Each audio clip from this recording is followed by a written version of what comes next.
మరిన్ని కలల వివరణ 20. రక్తం. స్వప్నంలో రక్తం కనిపిస్తే అది సాధారణంగా చాలా లోతైన ఆధ్యాత్మిక విషయాన్ని సూచిస్తుంది. ఇది కేవలం భయం లేదా హింసను మాత్రమే కాదు, చాలా సందర్భాల్లో దేవునితో ఉన్న ఒడంబడికను, యేసు రక్తపు శక్తిని కూడా సూచించవచ్చు. ఉదాహరణకు, మీరు రక్తాన్ని శాంతి లేదా పవిత్రతతో కూడిన సందర్భంలో చూస్తే అది దేవుడు మీ జీవితంలో పాపక్షమాపణ, శుద్ధి లేదా ఆధ్యాత్మిక విజయమిస్తున్నాడని అర్థం. కాని అదే రక్తం భయం, గాయాలు లేదా హింసతో కనపడితే అది శత్రువు దాడి లేదా మీ జీవితంలో ఏదైనా ఆధ్యాత్మిక పోరాటం జరుగుతుందని సూచిస్తుంది. అంటే రక్తం స్వప్నం వచ్చినప్పుడు మీరు ఆ స్వప్నంలోని భావాన్ని గమనించడం చాలా ముఖ్యము. 21. పుస్తకాలు మరియు వ్రాతలు. బుక్స్ మరియు రైటింగ్. స్వప్నంలో పుస్తకాలు, స్క్రోల్ లేదా ఏదైనా వ్రాత కనిపిస్తే అది దేవుడు మీకు ఏదైనా కొత్త విషయాన్ని నేర్పించటానికి సిద్ధమవుతున్నాడని అర్థం. మీరు పుస్తకం చదువుతున్నట్లయితే దేవుడు మీకు లోతైన ఆధ్యాత్మిక జ్ఞానం ఇవ్వబోతున్నాడు. మీరు ఏదైనా వ్రాస్తుంటే అది దేవుడు మీ అనుభవాలను ఇతరులతో పంచమని పిలుస్తున్నాడని అర్థం కావచ్చు. ఖాళీ పుస్తకం కనిపిస్తే మీ జీవితంలో కొత్త అధ్యాయం మొదలవబోతోందని అర్థం. కాని పుస్తకం కాలిపోయినట్లు లేదా నాశనమైనట్లు కనిపిస్తే అది దేవుని వాక్యాన్ని నిర్లక్ష్యం చేయడం లేదా శత్రువు దాడిని సూచించవచ్చు. 22. సంఖ్యలు, నంబర్స్. స్వప్నంలో సంఖ్యలు కనిపిస్తే అవి యాదృచ్ఛికం కాదు, దేవుడు సంఖ్యల ద్వారా కూడా మాట్లాడతాడు. ఉదాహరణకు 3 అంటే త్రిత్వం, 7 అంటే సంపూర్ణత, 12 అంటే అధికారము, 40 అంటే పరీక్ష లేదా సిద్ధత. ఒకే సంఖ్య పదే పదే కనిపిస్తే అది దేవుడు మీకు ఏదైనా ముఖ్యమైన కాలం, సీజన్ లేదా విషయం గురించి తెలియచేస్తున్నాడని అర్థం. కాబట్టి సంఖ్యలు కనిపించినప్పుడు వాటి బైబిల్ అర్థాన్ని గమనించడం అవసరం. 23. చీకటి మరియు వెలుగు.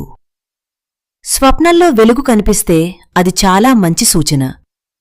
అది దేవుని సన్నిధి, స్పష్టత లేదా మీ జీవితంలో ఒక కొత్త మార్గదర్శకత్వం వస్తోందని సూచిస్తుంది.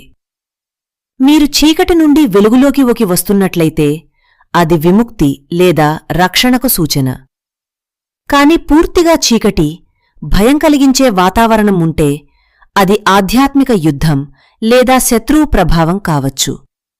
అప్పుడు ప్రార్థన ద్వారా దేవుని వెలుగును కోరుకోవాలి. 24. ఫోన్లు మరియు సంభాషణ. స్వప్నంలో ఫోన్ కాల్ లేదా సందేశం రావడమంటే దేవుడు మీతో మాట్లాడాలని కోరుకుంటున్నాడని అర్థం. కాల్ క్లియర్గా వస్తే దేవుని వాక్యం మీకు స్పష్టంగా వినిపిస్తోందని అర్థం. కాని కాల్ కనెక్ట్ కాకపోతే లేదా డిస్టర్బెన్స్ ఉంటే అది మీ ఆధ్యాత్మిక జీవితంలో ఏదైనా అడ్డంకి ఉందని సూచిస్తుంది. దేవుడు మీతో మరింత సన్నిహితంగా ఉండాలని కోరుకుంటున్నాడనే సంకేతమిది. 25. పళ్ళు. పళ్ళు గురించి స్వప్నం వస్తే అది మీ ఆధ్యాత్మిక శక్తి లేదా అధికారాన్ని సూచిస్తుంది. పళ్ళు బలంగా ఉంటే మీరు ఆధ్యాత్మికంగా బలంగా ఉన్నారని అర్థం. పళ్ళు పడిపోతే అది బలహీనత, భయం లేదా నమ్మకం తగ్గిపోవటాన్ని సూచిస్తుంది. పగిలిన పళ్ళు కనిపిస్తే అది మీ ఆధ్యాత్మిక స్థితిలో ఏదైనా లోపం ఉందని దేవుడు చూపిస్తున్నాడని అర్థం. 26. పాఠశాలలు. స్వప్నంలో పాఠశాల లేదా తరగతి గది కనిపిస్తే దేవుడు మీకు ఏదైనా నేర్పిస్తున్నాడని అర్థం. మీరు విద్యార్థిగా ఉంటే మీరింకా నేర్చుకోవాల్సిన దశలో ఉన్నారు. మీరు బోధిస్తుంటే దేవుడు మిమ్మల్ని నాయకత్వానికి సిద్ధం చేస్తున్నాడు. పరీక్షలో ఫెయిల్ అయితే మీరు ఇంకా సిద్ధంగా లేరని ఒక హెచ్చరికగా చూడాలి. 27. రంగులు. స్వప్నంలో రంగులు కనిపిస్తే అవి భావాన్ని తెలియజేస్తాయి.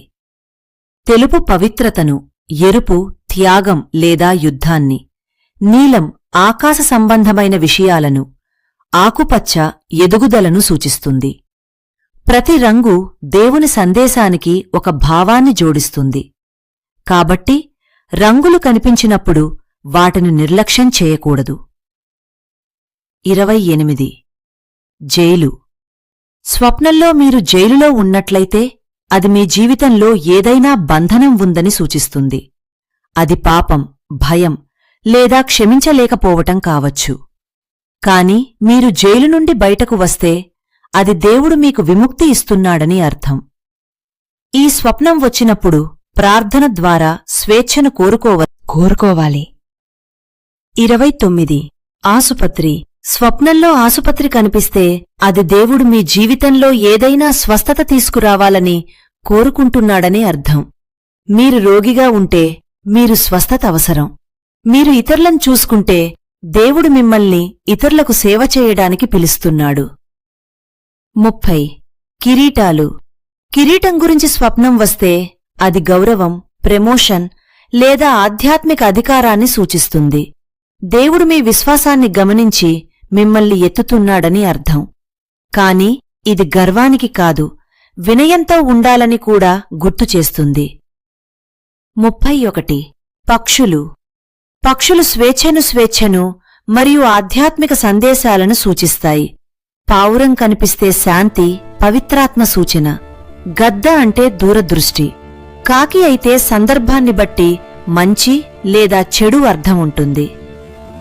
32. రైలు. రైలు స్వప్నం మీ జీవిత దిశను సూచిస్తుంది. మీరు రైలు ఎక్కితే మీరు సరైన మార్గంలో ఉన్నారు. రైలు మిస్ అయితే దేవుని టైమింగ్ను కోల్పోయినట్టు అర్థం. 33. పాఠశాల. ఇది మళ్లీ దేవుని శిక్షణను గుర్తుచేస్తుంది. దేవుడు మిమ్మల్ని తదుపరి దశకు సిద్ధం చేస్తున్నాడు. 34. చేపలు. చేపలు ఆత్మల పంటను సూచిస్తాయి. దేవుడు మిమ్మల్ని ఇతరులను ఆయన దగ్గరకు తీసుకురావడానికి ఉపయోగించాలనుకుంటున్నాడు. 35. గుడ్లు. గుడ్లు కొత్త అవకాశాలను సూచిస్తాయి. దేవుడు మీ జీవితంలో కొత్తది ప్రారంభిస్తున్నాడు. అది పెరగడానికి సమయం మరియు శ్రద్ధ అవసరం. 36. పువ్వులు. పువ్వులు అందాన్ని మరియు తాత్కాలికతను సూచిస్తాయి. జీవితం తాత్కాలికం కాని దేవుని వాక్యం శాశ్వతమని గుర్తుచేస్తాయి. 37. గడియారం. గడియారం దేవుని సమయాన్ని సూచిస్తుంది. దేవుడు ప్రతి విషయానికి సరైన సమయం నిర్ణయించాడు. మీరు ఓపికగా ఉండాలి. 38. రొట్టె. రొట్టె దేవుని పోషణను సూచిస్తుంది. మీరు ఆధ్యాత్మికంగా బలపడాల్సిన అవసరం ఉందని సూచించవచ్చు. 39. తలుపులు. తలుపులు అవకాశాలను సూచిస్తాయి. తెరిచిన తలుపు కొత్త అవకాశాలు, మూసిన తలుపు దేవుడు అడ్డుకుంటున్న మార్గం. 40. ఆకాశం. స్పష్టమైన ఆకాశం కనిపిస్తే అది దేవుని వాగ్దానాల నెరవేర్పు సూచిస్తుంది. మీరు దేవునిపై నమ్మకం ఉంచాలని గుర్తుచేస్తుంది. చివరిగా ప్రతి స్వప్నం ఒక సందేశం. కాని నిజమైన అర్థం తెలుసుకోవాలంటే ప్రార్థన, దేవుని వాక్యం, పవిత్రాత్మ మార్గదర్శకత్వం ఈ మూడు తప్పనిసరి.